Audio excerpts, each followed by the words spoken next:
Mr. President, I voted for you in 2008. What have you done or accomplished to earn my vote in 2012? I'm not that optimistic as I was in 2012. Most things I need for everyday living are very expensive. Well, we've gone through a tough 4 years. There's no doubt about it. But 4 years ago, I told the American people, and I told you, I would cut taxes for middle-class families. And I did. I told you I'd cut taxes for small businesses, and I have. I said that I'd end the war in Iraq, and I did. I said we'd refocus attention on those who actually attacked us on 9/11.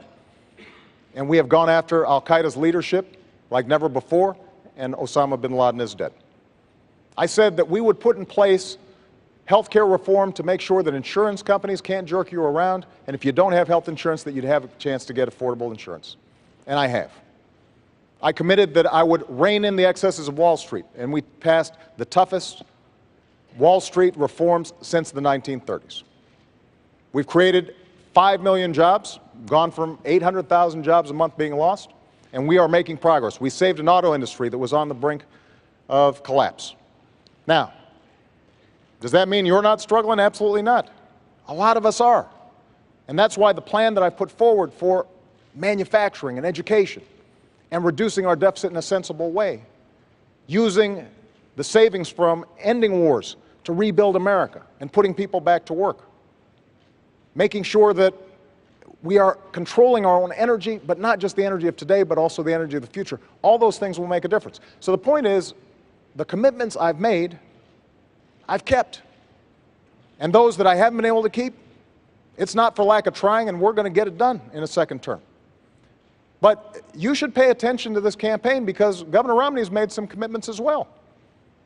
And I suspect he'll keep those too. You know, when members of the Republican Congress say we're going to sign a no-tax pledge so that we don't ask a dime from millionaires and billionaires to reduce our deficit so we can still invest in education and helping kids go to college, he said, me too.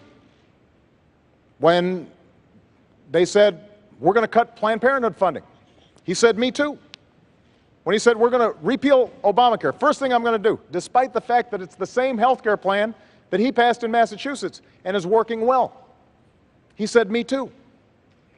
That is not the kind of leadership that you need, but you should expect that those are promises he's going to keep. Mr. And the choice in this election is going to be whose promises are going to be more likely to help you in your life, make sure your kids can go to college, make sure that you are getting a good paying job, making sure that Medicare and Social Security will be there for you. Thank you. Governor. I think you know better. I think you know that these last 4 years haven't been so good as the President just described, and that you don't feel like you're confident that the next 4 years are going to be much better either. I can tell you that if you were to elect President Obama, you know what you're going to get. You're going to get a repeat of the last 4 years. We just can't afford 4 more years like the last 4 years.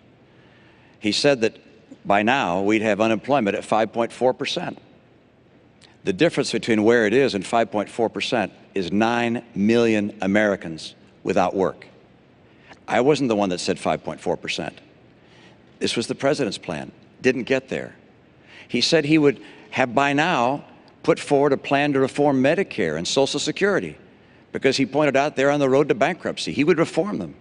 He'd get that done. He hasn't even made a proposal on either one. He said in his first year he'd put out an immigration plan that would deal with our immigration challenges. Didn't even file it. This is a president who has not been able to do what he said he'd do. He said that he'd cut in half the deficit. He hasn't done that either. In fact, he doubled it.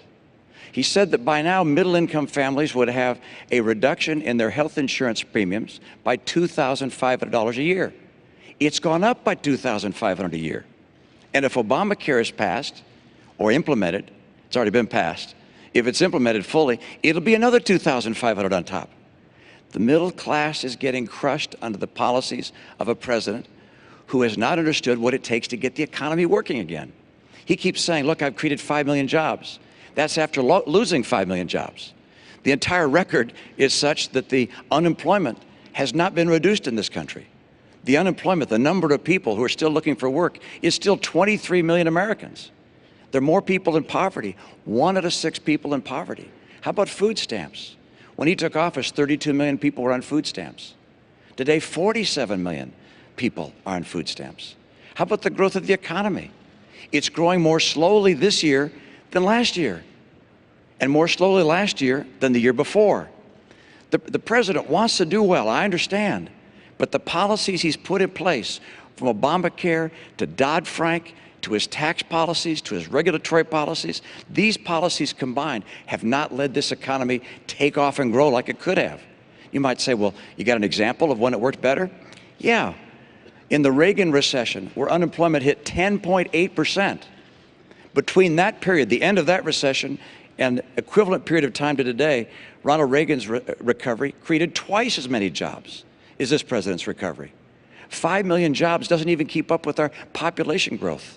And the only reason the unemployment rate seems a little lower today is because of all the people that have dropped out of the workforce. The president has tried, but his policies haven't worked. He's great as a speaker and describing his plans and his vision. That's wonderful, except we have a record to look at. And that record shows he just hasn't been able to cut the deficit, to put in place reforms for Medicare and Social Security, to preserve them, to get us the rising incomes we need. Median incomes down $4,300 a family, and 23 million Americans out of work. That's what this election is about. It's about who can get the middle class in this country a bright and prosperous future and assure our kids the kind of hope and optimism they deserve.